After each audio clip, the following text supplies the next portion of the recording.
Welcome to Not So Quiet on the Western Front, the podcast where we lift the lid, bust the myths, and explore the incredible history of the First World War. I'm Dan Hill, a military historian and battlefield guide specialising in the history of the war on the Western Front. And I'm Dr. Spencer Jones, author and senior lecturer in war studies at the University of Wolverhampton. At the outbreak of war in 1914, most navies still believed that their key battles would be fought above the waves. But beneath the surface, a revolution was beginning. Germany's U-boats, small, cramped, but lethal, would soon challenge the mighty Royal Navy and the rules of war themselves. From prize law to the sinking of the Lusitania, this episode charts the U-boat's rise and the controversy it left in its wake. Well, hello again, Dan. A special episode in more ways than one, because this is our first episode that is going to take us away from the Western Front and actually into naval warfare. We've covered aerial warfare a few times now on the series, but this is our first foray actually into the cool and grey waters of the North Sea and the Eastern Atlantic as well. It's an episode that's been chosen by our listeners over on the Dugout in a vote that was absolutely overwhelming. And I think actually these votes for episodes are pushing the podcast in some quite interesting directions. Yeah, hi Spence. Absolutely. Agree with you entirely. Not always necessarily in directions that we would have chosen, but I think always ones we're willing to explore. And I'll be the first to admit, for this episode, I'm metaphorically and literally out of my depth on this one, because I'm not super strong on U-boats and submarines in the Great War, but I know that you love that kind of thing. So I'm going to be as interested as anybody else listening in on this one, and hopefully add a semi-sensible question here and there. But you're right, it's absolutely a really fascinating subject. One of those that I think, to a certain extent, we could have addressed a little earlier. I'm really glad that you guys listening have given us a prompt to actually move on to this. And who knows how many parts this one will end up as, Spence. How many indeed, because it's a big subject, and it's a subject, listeners, that I find fascinating. We all have our little sub-genres within the wider history of the First World War, and there's something about U-boats in the First World War and the campaign against them I find endlessly fascinating, because the image of the U-boat in the Second World War is, I think, very strong in the public imagination in Britain and in Germany. Of course, solidified by that fantastic TV series and later a film, Das Boot. But the U-boat campaign of the First World War was by no means as well known. It's overshadowed by the much larger Second World War campaign. But what makes this campaign super fascinating is two things. One, it's the first ever submarine campaign in history. And secondly, it actually has far more importance for the First World War than I think is commonly known. And as you say, Dan, it could be multiple episodes, this, and it will be multiple episodes, but it's a fascinating opportunity to take a deep dive, bringing in a little bit of a pun here, into a fascinating subject. And just to begin, I think one thing that's really interesting is that in 1914, although there had been attempts to build submarines, probably most notably the CSS Hunley, the Confederate submarine, an ill-fated submarine, it has to be said, repeatedly sank and killed its crew before finally ending on the bottom permanently. There had been attempts to build and use submarines, but nobody had ever actually successfully attacked a surface ship with a submarine before 1914. And in fact, it wasn't really until the very start of the 20th century that submarines started to appear in international navies. And nobody really knew what they were capable of, what they might do, how they might operate. And it's a reminder, Dan, about how fast technology was moving at the start of the 1900s, because you have Zeppelins, you have aircraft, and you have submarines emerging at the same time. Yeah, you can imagine everybody just trying to keep up with what's going on, particularly in peacetime before the war, because, of course, a number of these technologies kind of bleed over from peacetime into the military.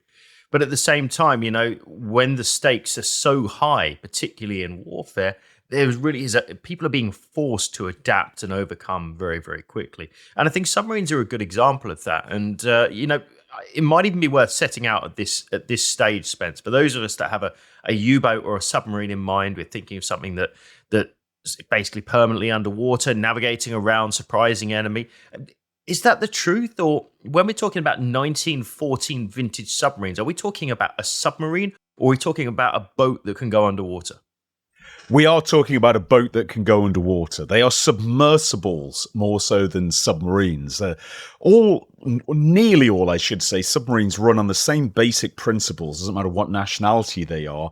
And that's that they'll run with diesel engines on the surface because you can use your exhaust to expel the waste gases. And when they submerge, they'll run on electric batteries, which will power them underwater. But the time they can spend underwater is limited by those batteries. They don't have a huge charge in the early 20th century. And it's limited by the amount of oxygen, of course, these U-boats could store. U-boats, actually, in terms of submerging their total endurance, is not really worked out, in fact, before the First World War. In tests, it's found they can stay underwater, although it gets pretty unpleasant, for somewhere between 6 and 8 hours. In reality, you'd be looking at submerging for maybe 2 to 4 hours at a time, because once a U-boat was submerged, or a submarine was submerged, it was blind, it was slow. Though submarines do have periscopes, the view from a periscope is very limited, it's very difficult to see what's around you. And actually maneuvering underwater is excruciatingly slow. So these are cutting-edge weapons, they absolutely are, but how they're going to function and what this unusual combination of characteristics means. They are fast on the surface, they're small and they're fast, they're difficult to see. Underwater, they're essentially invincible. No, there are no real weapons that can target them properly. There are no depth charges. They have not yet been invented. There's no sonar. There's no way to detect a U-boat underwater at the start of the war. What does this mean? How do you combine these unusual characteristics? And it's sometimes said that the power of submarines surprised the navies in the First World War. And there's truth in that. But there's also a huge amount of work done before the First World War to try and work out how U-boats are going to fight. Or I keep using the phrase U-boats, but it applies to submarines too. And all the navies anticipate that they're going to be important. Just nobody quite knows how important they're going to be. And in fact, the discussions about using them even filters into the public domain. And Arthur Conan Doyle, who's best known for writing Sherlock Holmes, he publishes a short story in the summer of 1916 called Danger, in which a fictitious European nation called Norland conquers Britain. And it conquers Britain by using 16 submarines to neutralize the Royal Navy and then starve Britain into submission. And that's published in the summer of 1914. In fact, the American edition of that story is published just after the First World War breaks out. Fascinatingly prophetic story, but also a reflection, I think, of the fact that people are thinking about what might submarines actually do. But the point you've made, Dan, about their newness and the difficulty of grappling with all these different ideas, it just reminds us about what a huge technological change this period was. And when you throw in on top of this, you've got extremely advanced battleships, you have Zeppelins, you have aircraft, you have undersea mines, you have torpedoes. It's perhaps no surprise that, to tease a little pun, a little joke here, that U-boats and submarines slip by undetected. I like that. Yeah, very good. Very good. Yeah, absolutely. And I think there's a visibility thing about this as well, because of course, if you were trying to find something to focus on at the start of the Great War, typically it's going to be, at least from the public's point of view, it's going to be something fairly visible. And aircraft, I think, is the most visible, really new technology at the time. Zeppelins, of course, absolutely as well. So these two things are seen and they're heard. And of course, there is that tangibility about them. Whereas not many people are experiencing or encountering things like U-boats, even warships for that matter. So I can understand why that happens. What's really interesting for me, particularly, is really if you look both above and below the seas, you see a very similar pattern, I think, in early months and even years of the war. And you could take aircraft, for example, and really you could almost trace that same route with the U-boats, at least in terms of its technology and a number of the pitfalls that it experienced. First thing with aircraft early in the war, nobody really knows exactly how they're going to be employed. They know that there's some great technology there, and they know that it's certainly got military applications, but exactly how it's going to function on the battlefield, or above it in that case, is not quite clear. And I think to a certain extent the same thing is true with U-boats. It's also true, and I think it follows fairly logically, that when you have new technologies like this, you're always going to have teething problems. In some cases, they're fairly major, and U-boats, of course, are no exception. They're not. These are very dangerous vessels to serve in, and number of accidents before the First World War in various forms, because this is absolutely cutting-edge technology that is doing something fundamentally quite dangerous. It is descending below the surface of the sea, and it's staying there. And this is something that has not been done successfully by any kind of vessel, and intentionally by any kind of vessel up to this point. And it's interesting, too, that U-boats and submarines are going through a wide variety of variants and different types. So Germany's launched its first U-boat in 1906, so some years before the First World War, 8 years before the war, and it had 28 U-boats of various types when the war breaks out in 1914. Interestingly, a pre-war German study done by a relatively junior officer, and it doesn't seem to have much influence, but a pre-war German study estimated that to starve Britain to submission, Germany would require 222 U-boats operating at the same time. So it has just under 10% of that number when the war breaks out. And then not all U-boats, because not all U-boats are created equally. U-boats actually come in three different classes, three broad classes. All have got certain common features. So they're all diesel-powered on the surface and use electronic batteries when below the water. But otherwise, they do have some differences. And simply U-boats, which undersea boats were the largest class. And these were designed for open sea operations, primarily the North Sea and the waters around Britain. U-boats could push on further than that. They could enter into the western approaches and they could go to the west of Ireland. But they wouldn't have much time at sea beyond that. Their fuel capacity was limited. What's striking, I think, about the U-boats is that they're very small in the grand scheme of things. There's lots of different types of U-boat variants. The Germans run through a number of prototypes and variants in the course of the war, but generally you're looking at a U-boat that's about 750 tons. It's about 67 meters long. That's 220 feet. But with a very narrow beam, so about 6.5 meters beam or 21 feet beam, so very narrow, not that long either. And into this incredibly narrow space, you're going to cram a crew of about 40 to 45 people. Life on a U-boat is extraordinarily cramped. Every inch of space, every centimeter of space is at an absolute premium down here, and so it's very claustrophobic. It's very, very densely packed. But although they're small, U-boats are actually quite formidable boats. They're fast. They go about 14 knots on the surface. Slow underwater, perhaps about half that speed. They're heavily armed. Most U-boats will carry a deck gun, which might be an 88mm or the larger 105mm. They carry torpedoes, and although numbers of torpedoes vary depending on the size of the U-boat, you're looking at a minimum of 6 for very old U-boats, up to about 14 torpedoes for modern U-boats, and a single torpedo itself, very formidable weapon actually, Dan. They're very powerful by 1914 standards. Most German torpedoes have a range of about 5,000 meters, and they carry 120 kilograms of explosives. So you can imagine the effect of a single torpedo smashing into the waterline on a warship or a merchant ship is going to be absolutely catastrophic. I think that sums up the entire, at least potential of U-boats at the start of the war. Because if you were to look at the Royal Navy in 1914, incredibly impressive. Very, very heavily armed, very heavily armoured, and very many ships. You know, those three things it puts the Royal Navy in a pretty good position. Except if you can strike any of those ships in an area they've never been struck before. And the reason why that's important is because you wouldn't bother armouring an area that's never been a target.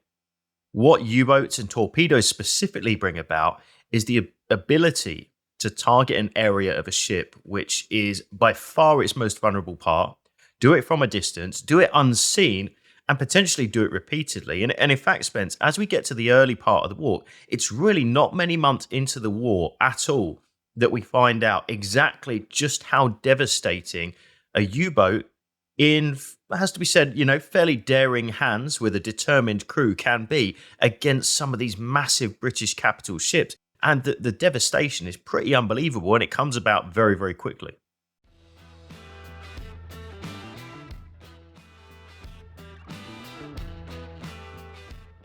So the first really, really striking incident that is going to put U-boats and submarines very firmly on the map is going to occur in the North Sea in an area known as the Broad 14s on the 22nd of September 1914.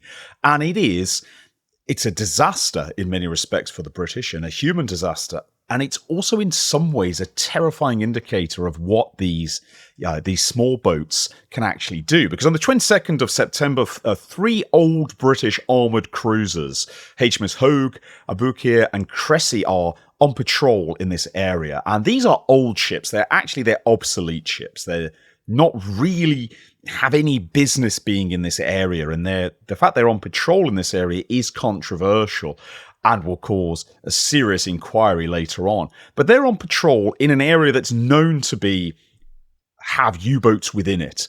And one of those U-boats is U9, a standard class, a German U-boat. And in the space of about an hour on the 22nd of September, U9 strikes and sinks all three of these British armoured cruisers. And the story is actually quite tragic because the British cruisers don't realise initially they are under submarine attack. They think they might have sailed into a minefield.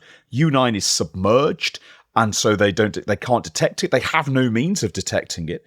And so as one ship is torpedoed and begins to sink, other ships stop to actually try and help it. That makes them absolutely sitting ducks, and all three will be destroyed in the space of about 60 minutes with the loss of a staggering 1,459 sailors. And this is a huge loss of life in just such a short space of time at the hands of, as we've just laid out, a U-boat that is about 750 tons, with a crew of no more than 40 people, has destroyed three British warships and killed nearly 1,500 sailors.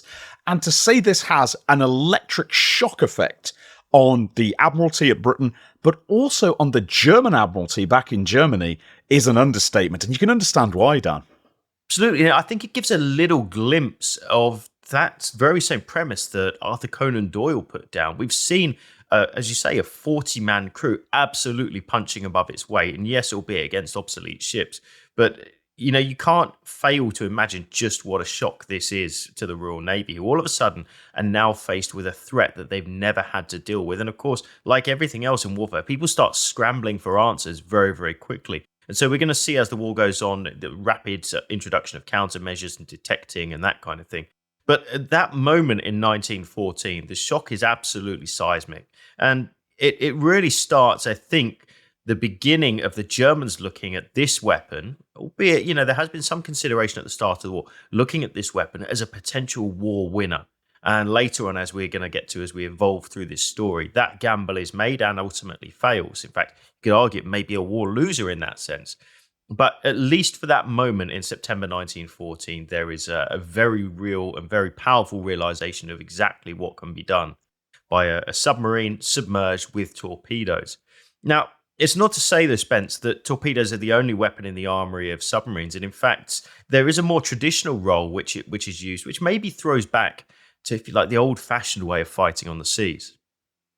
It does, and this is an interesting thing because U9, which sinks these three ships, it only actually has 6 torpedoes. It fires 4 of them during the battle. So torpedoes are actually quite a precious weapon. They would only be used against the choicest targets, and the primary weapon actually of submarines and U-boats is going to be its deck gun. So nearly all German U-boats will carry a deck gun. Quite a large caliber deck gun, actually, either an 88mm or a 105mm, which is more than enough to destroy certainly a merchant vessel or an unarmed vessel. Can even give small warships a pretty fierce drubbing. And what's interesting, of course, is that in the autumn of 1914, U9, which incidentally is one of only 2 ships in the First World War to receive an Iron Cross for itself, the other one being the raider Emden, which is operating in the Indian Ocean. Although this has achieved a spectacular success against warships, really the true potential of U-boats is not against warships, which generally are fast, heavily armed, moving erratically, or they're patrolling and so forth. It's against merchant vessels. There's very few convoys operating between 1914 and 16. Some troop convoys, some specialist material is convoy, but most of the merchantmen at sea are just sailing alone. or sometimes in pairs, but even that's rare. And that means the seas are actually full of potential targets. If you're a U-boat skipper, and this is observed by U-boats, in 1914, they encounter far more merchant vessels than they do warships. Although the Royal Navy has hundreds of warships, there are tens of thousands of merchant vessels afloat, so you're much more likely to encounter a merchant ship. And there is an expectation U-boats can wage war against them, but initially they're constrained by what's called cruiser rules. And cruiser rules had been devised over a long period of time. They actually trace their lineage way back to the 1700s and the 1800s. And it was a set of rules about how would a warship interact with a merchant vessel when it intercepted it. And to summarize it briefly, because there's a lot of complicated nuances to this, it's a very legalistic process. A warship would indicate to the merchantman that the merchantman had to stop. Merchantman would stop. If it ran, then the warship could attack it. If it stops, then a member of the merchant crew, usually the first mate, sometimes the captain, would be summoned to the warship with the cargo manifest. The manifest would be inspected, and if contraband was found, then the warship was entitled to either seize or sink the merchantman. But it had to make provision for the crew beforehand. If it was going to capture it, well, the crew would become prisoners. If it was going to sink it, then the crew had to be given an opportunity to abandon ship. And there was even an expectation the warship would take them to a neutral port, or indeed a friendly port. Initially, German U-boats actually adhere to this rule. So what happens in 1914 is a German U-boat sees a merchantman and it surfaces and it points its gun at it. And that gun's more than enough to destroy most merchant vessels. And it goes through this process. It summons a member of the merchant crew to show the manifest and so on. But the big difference in a U-boat finding a merchantman and, say, a destroyer or a cruiser finding it is a destroyer or cruiser could put some of its crew onto the merchant ship and bring it to port. U-boats have such small crew, they can't do that. They cannot afford to put 8 to 10 guys onto a merchant vessel and steer it back to a friendly port.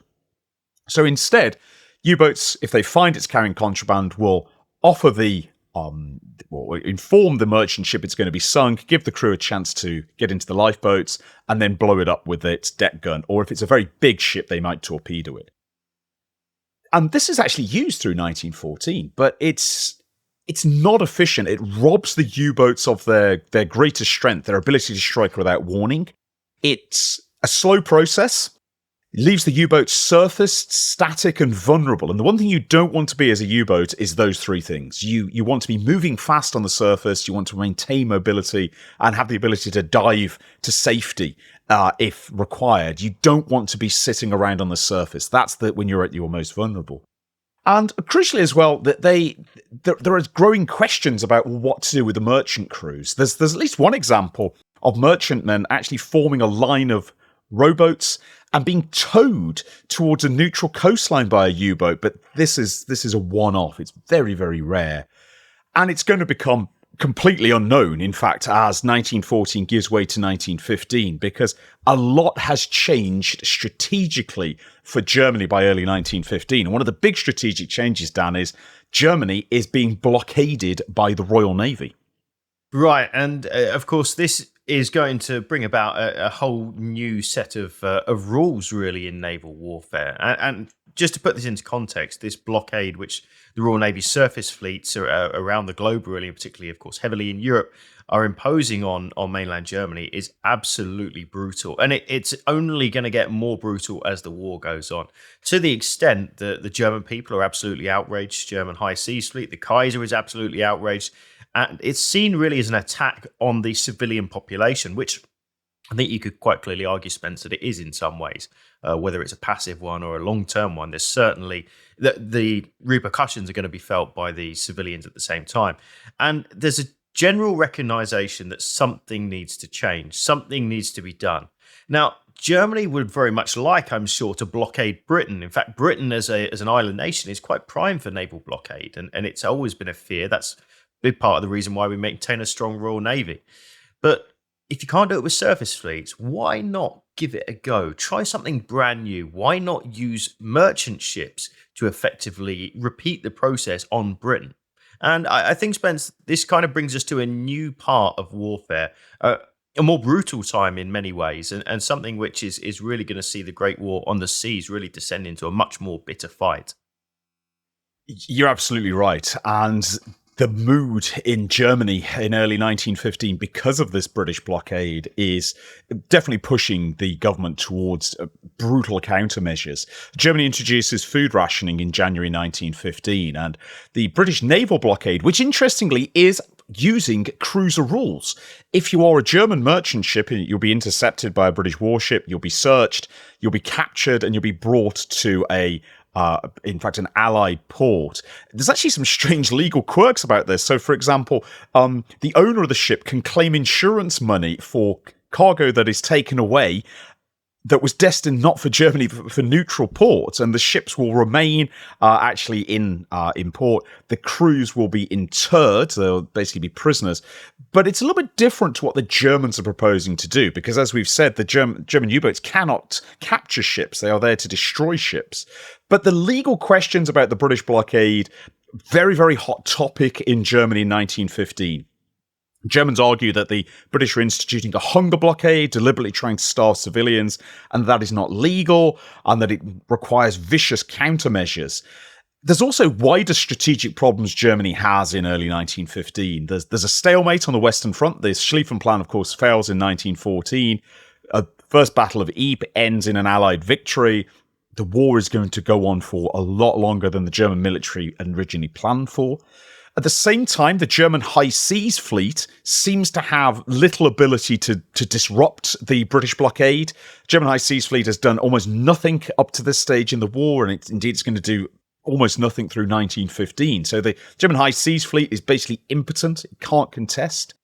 And this blockade, the British blockade, is creating ferocious Anglophobia within Britain and an absolute fury, a demand that something must be done, that this is absolutely appalling, and how dare the British do this? They must be punished for it. And the final factor, of course, in this is an overestimation of the power of U-boats. And this goes back to the U9 incident, the very success of U9 in destroying the 3 British cruisers at Broad 14's disaster, creates this hugely inflated impression of the power of U-boats in the German Admiralty's mind, especially in the mind of Admiral von Tirpitz, who's actually in a difficult position. He's campaigned for years in Germany to create this huge fighting fleet. He's really got his wish, and now the war is here, and this huge fighting fleet can do absolutely nothing. It is impotent. It's a white elephant, and he's desperate to do something with the Navy to try and redress the balance.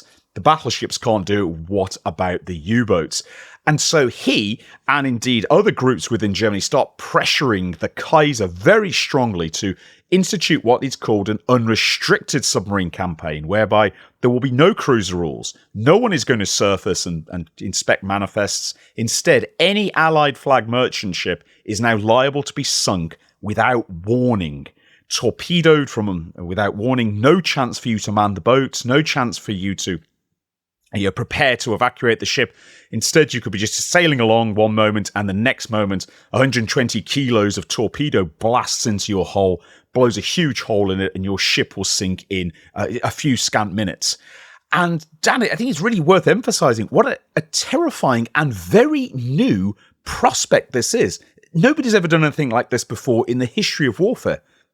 It's absolutely horrific, and if you look at it from I think just a human perspective, throughout time, people have been sunk on ships, and typically ends with fairly tragically high casualty rates, just because of the nature of where it is, and particularly in this case, the nature of where a lot of these sinkings take place. The area off the west coast of Ireland is particularly rough seas. The North Sea is particularly cold. If you're out on a single merchant ship with no other friendly ships nearby and you get sunk somewhere off the coast of Ireland, chance, particularly if there's no warning, chance of surviving that, very, very slim. And so from a personal point of view for those guys involved, one is it not only a horrific end, but it's, when those kind of sinkings do take place and news gets home, once this unrestricted campaign does start, which is really the 1st of February 1915, it immediately has effects which outrage those who had loved ones or who have people involved in that kind of environment. And, it raises the stakes for the U-boat crews as well, because U-boats are really seen as a menace, I think in many ways akin to the idea of the baby-killing Zeppelins. There's this kind of feeling, and it's really vitriolic against U-boat crews. And you can understand why. But at the same point, when the Germans do institute unrestricted submarine warfare, there's a couple of key things we need to realize. One is they don't have many U-boats, which is a bit of a problem. If you want to take a big step like this, really you want to do it with a lot of U-boats. The truth is Germany probably has something in the region of 25 U-boats at that time, and you can't always have them all on station at the same time. In fact, some estimates say as few as 8 U-boats might actually be at sea at any given time. Well, with the best will in the world, if you're carrying 6 torpedoes each and a couple of hundred deck gun rounds, you're not going to be stopping an entire country in its tracks. It's just not going to happen. What you might do, though, Spence, is you might sink a couple of ships that are not exclusively manned by British and Allied sailors, but by those from another country, and you might particularly enrage the residents of that country. And that is actually what happens very, very quickly, and perhaps the most famous U-boat attack of the entire First World War.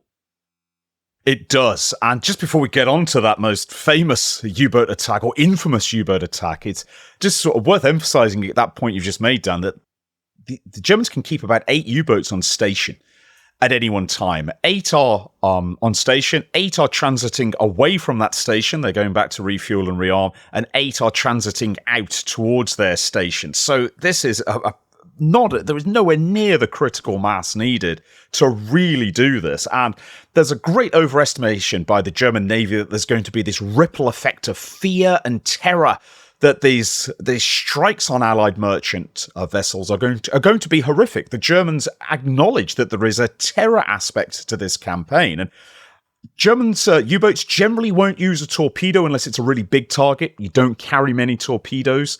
They're quite precious. You don't want to be midway through your patrol and having fired them all, so they often hoard them. Instead, they'll often surface and engage a merchant ship with a gun, and that is as good as a torpedo. These merchant ships are too slow to run. They're too small to resist this fire. They have no weapons of their own. They're isolated. They'll be blasted, set on fire, and sunk, and the crews will be left to their own devices.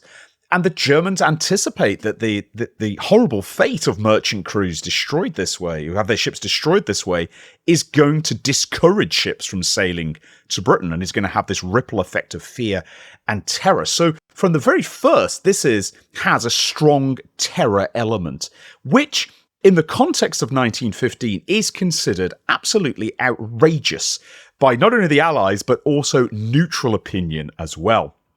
Officially, the unrestricted campaign in 1915 is only attacking Allied ships. Neutral flagged ships are to be spared, so Americans and so forth should not be attacked.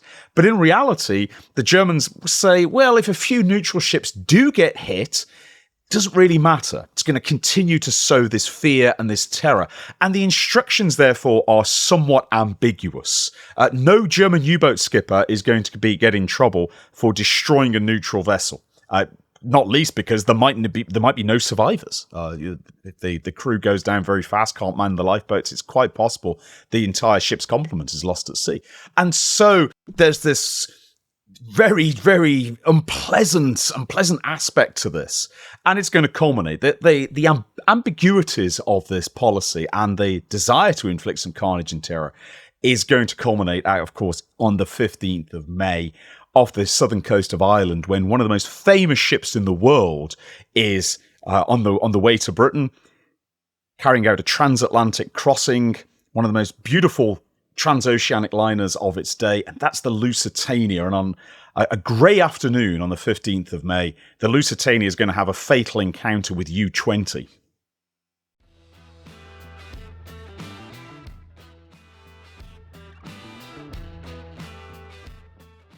So, of course, that date, 15th of May 1915, is going to be one that sticks in many people's minds. It's certainly on both sides of the Atlantic. And it's going to be on that date that U-20 is going to fire just a single torpedo at the ship Lusitania. And it's going to be significant enough, the damage is significant enough to sink that ship in just a handful of minutes. And I think the real human tragedy about this is of the 1,959 people on board, almost 1,200, 1,195, or 61% of those aboard are going to lose their lives really in a couple of minutes, and all of them in a truly horrific way. I think the real weight of this, though, Spence, is not necessarily on that whole 1,200, but in fact rather on 128 of them. because 128 of those people are citizens of the United States. And this is going to have a real powerful effect on both sides of the Atlantic. And it's really going to change the way that the Great War on a global scale plays out. It is. This is a turning point in many, many ways. A turning point strategically, a turning point in politics, and a turning point in some ways in the horrors of the war, because the experience of being a merchant vessel who's attacked without warning and sunk, we've already gone into, is absolutely terrifying. But most merchant vessels have relatively small crews, and so the human cost is relatively small. The cost of the Lusitania can't be mistaken. Nearly 1,200 dead in a matter of minutes, including this 128 Americans. And furthermore, the Lusitania represents something else. This is obviously not a warship. It is obviously not a traditional merchant vessel. It's a transatlantic ocean liner. It's one of the many glamorous transatlantic liners that exist at the time. And these aren't just ships. These are actually representations of sophistication, class, the wealth and power of the United States and Europe. And to have one of these famous ships destroyed seems like such a reckless, violent act to the watching world. Now, U-20 and indeed Germany's defence is, well, the Lusitania is carrying ammunition and contraband. We believe it was. It was carrying ammunition in its hold. But we have to remember that U-20 has no idea that the Lusitania is carrying this. It cannot do. All that is seen from U-20 is a very famous ocean liner. The Germans confusingly classify the Lusitania as an auxiliary cruiser that might be used for military purposes by the British. Very, very strange classification here. And so it is ultimately sunk by U-20. But the reaction of the world, especially the United States, where 128 Americans have drowned after the Lusitania sinks, is understandably absolutely outraged. This is a shocking act. It's a shocking, in terms of casualties and human cost, and it seems to be a shocking act of just cultural vandalism.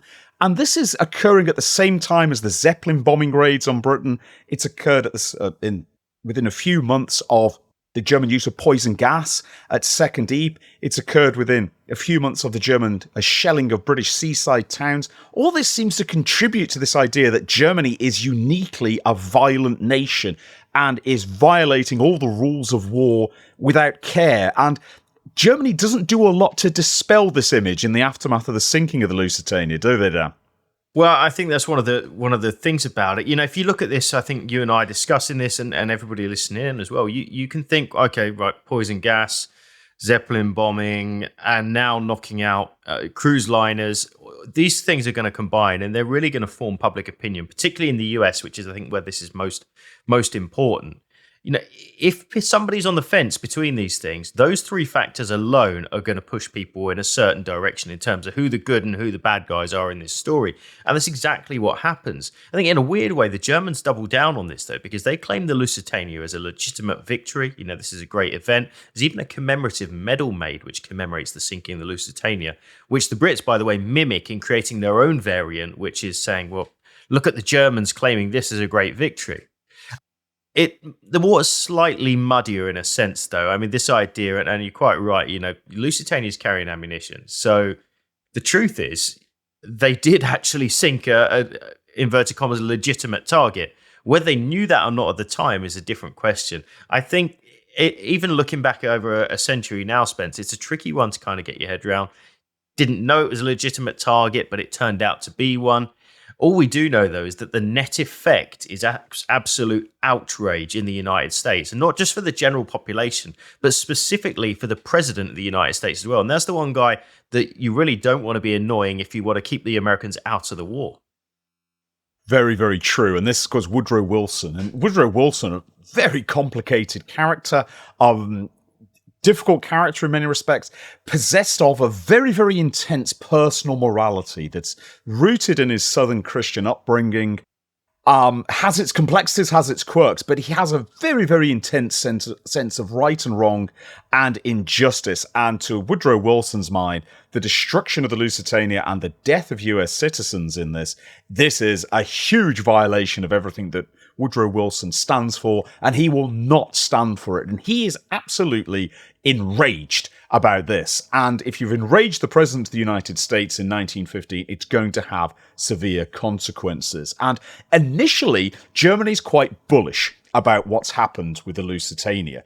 There's actually some, as you've mentioned, Dan, there's celebration here. There's commemorative medals. German newspapers, although not universally in favour of this, in general actually lean towards saying, well, this is a very, very good thing.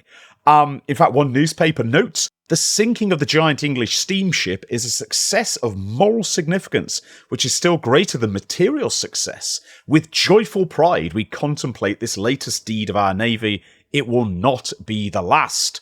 The English wish to abandon the German people to death by starvation. We are more humane. We simply sank an English ship with passengers who, at their own risk and responsibility, entered the zone of operations. Well, that rather misses the point that this is...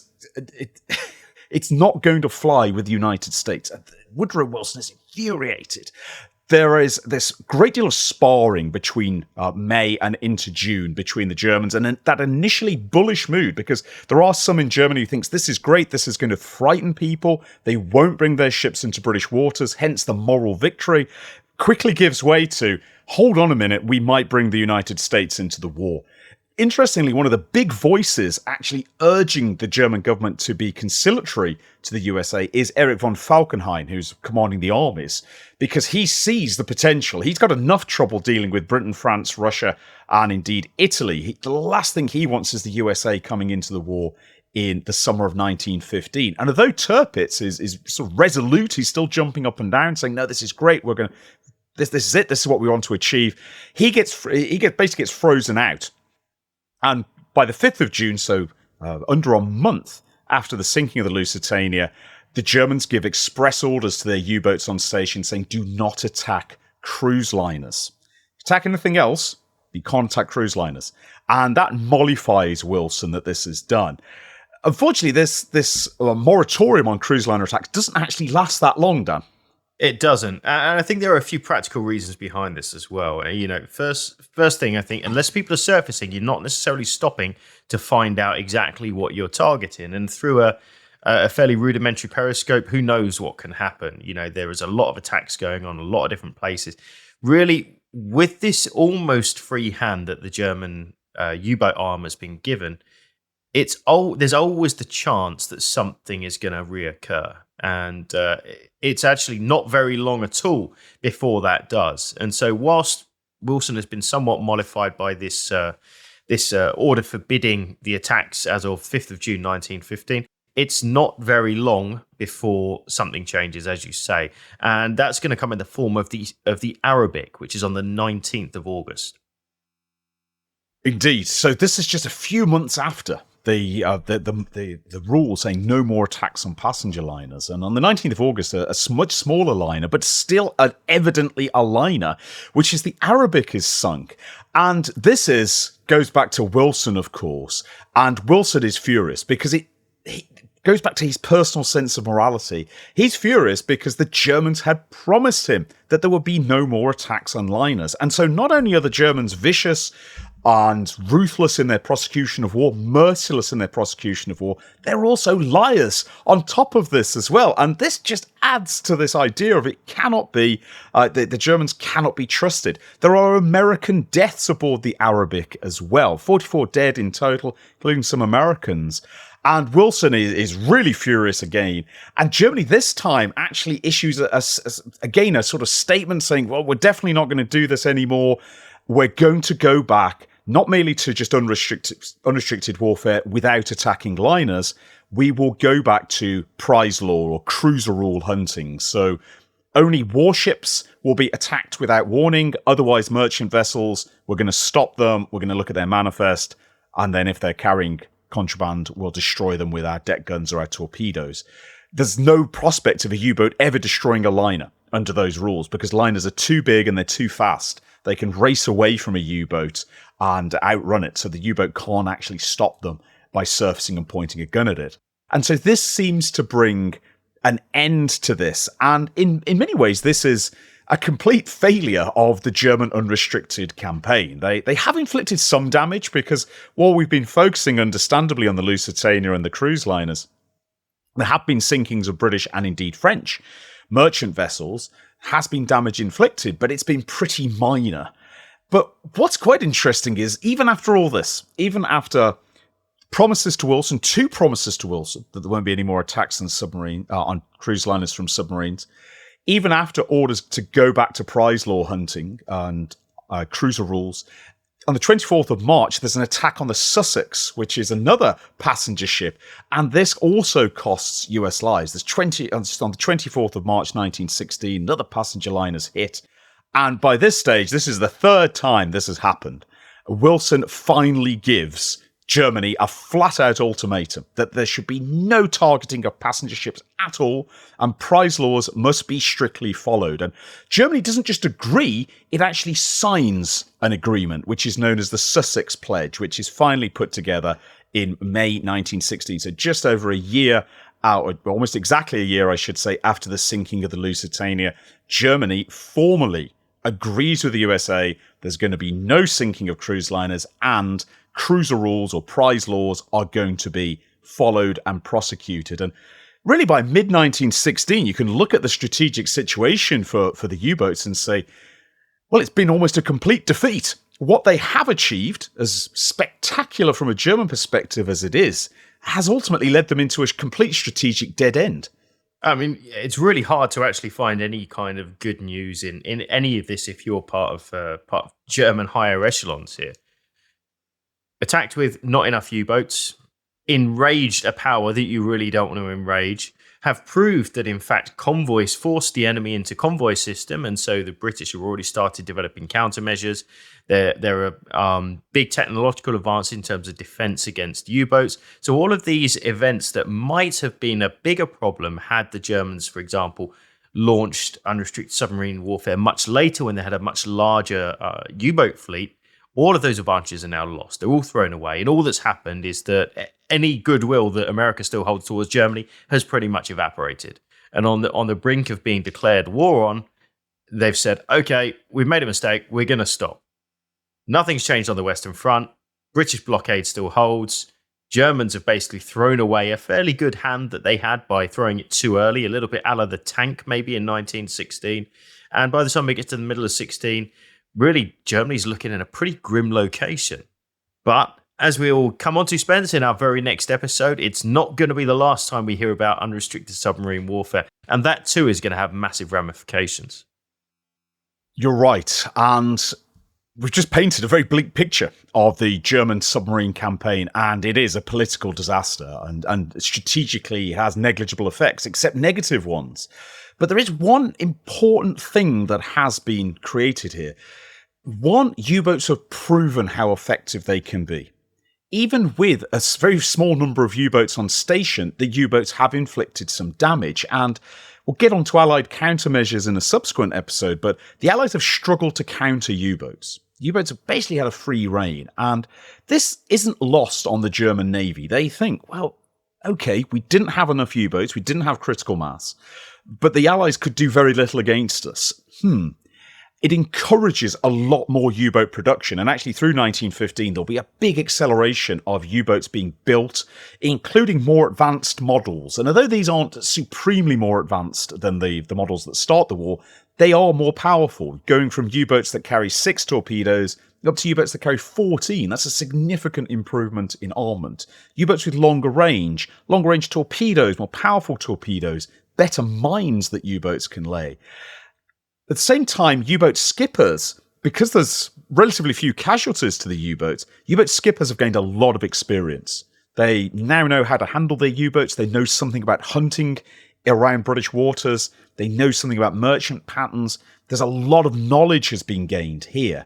And so, although strategically and politically the Germans have gained nothing but trouble from this campaign, tactically and operationally, they've gained a lot. And it's going to put them actually considerably in advance of the Allies when, at the end of 1916, Germany is going to make a fateful decision to abandon the Sussex Pledge and actually go all out against Allied shipping once more. But if you want to know about that, listeners, You better be here next week. You've been listening to Not So Quiet on the Western Front, a Battle Guide production. If you've enjoyed this podcast, why not check out the Battle Guide YouTube channel, where we regularly release documentaries exploring some of the most famous and extraordinary episodes from throughout military history. If you'd like to support the Battle Guide team to create more content just like this, why not head over to our Patreon, where for the cost of just a cup of coffee, you can get access to full-length virtual battlefield tours, exclusive behind-the-scenes content, decide which subjects we cover in future podcasts and videos, and join a fantastic community of like-minded people. That's all this time. See you again soon. Has given something of a glimpse of maybe what George Orwell? Arthur Conan Doyle. Orwell. Does Orwell talk about subs? Maybe he doesn't. No, he talks about other stuff. Yeah. It is a bit Orwell-esque though.